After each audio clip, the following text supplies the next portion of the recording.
തൊഴിലുറപ്പ് പദ്ധതിയെ തകർക്കുന്ന കേന്ദ്ര ഗവൺമെന്റ് നയത്തിൽ പ്രതിഷേധിച്ച് നവംബർ 27-ാം തീയതി പഞ്ചായത്ത് കേന്ദ്രങ്ങളിൽ മാർച്ചും സത്യാഗ്രഹവും നടത്തുന്നതിന്റെ ഭാഗമായി NREG workers union Taliparamba area വാഹന പ്രചാരണ ജാഥയ്ക്ക് തുടക്കമായി. ഞാഞ്ഞിൽ കൈരളി വായനശാല പരിസരത്ത് സംഘടിപ്പിച്ച സ്വീകരണ യോഗത്തിൽ NRG Taliparamba area secretary PK Kunhiraman സംസാരിച്ചു. തൊഴിലുറപ്പ് പദ്ധതിയെ തകർക്കുന്ന കേന്ദ്ര ഗവൺമെന്റ് നയത്തിൽ പ്രതിഷേധിക്കുക, തൊഴിലാളികളെ ദ്രോഹിക്കുന്ന NMS ഫോട്ടോയെടുപ്പ് ഒഴിവാക്കുക, അയ്യങ്കാളി തൊഴിലുറപ്പ് കാര്യക്ഷമമായി നടപ്പിലാക്കുക, കൂലി കുടിശ്ശിക നൽകുക, ലേബർ ബഡ്ജറ്റ് വർദ്ധിപ്പിക്കുക, കാർഷിക മേഖലയെ തൊഴിലുറപ്പിൽ ഉൾപ്പെടുത്തുക, കൂലി 600 രൂപയാക്കുക, 200 തൊഴിൽ ദിനം നൽകുക തുടങ്ങിയ ആവശ്യങ്ങൾ ഉന്നയിച്ചായിരുന്നു വാഹന പ്രചാരണ ജാഥ സംഘടിപ്പിച്ചത്. നവംബർ 16, 17 തീയതികളിലായാണ് വാഹന പ്രചാരണ ജാഥ നടക്കുന്നത്.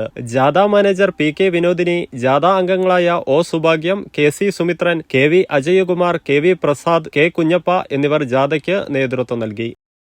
സിൽവർ പമ്പ്സ് ലോകോത്തര നിലവാരം പുലർത്തുന്ന ഈടുറ്റ പമ്പ് സെറ്റുകൾ, ISI ISO അംഗീകാരവും 5 സ്റ്റാർ റേറ്റിംഗുമുള്ള സിൽവർ പമ്പ്സ് കുറഞ്ഞ വോൾട്ടേജിലും കൂടുതൽ കാര്യക്ഷമതയോടെ പ്രവർത്തിക്കുന്നു. Self priming pumps, centrifugal, open well, borewell, submersible എന്നിങ്ങനെ തിരഞ്ഞെടുക്കാൻ അതിവിപുലമായ ശ്രേണികൾ. സിൽവർ പമ്പ്സ്, ഏവരും ബുദ്ധിപൂർവ്വം തിരഞ്ഞെടുക്കുന്ന പമ്പ്.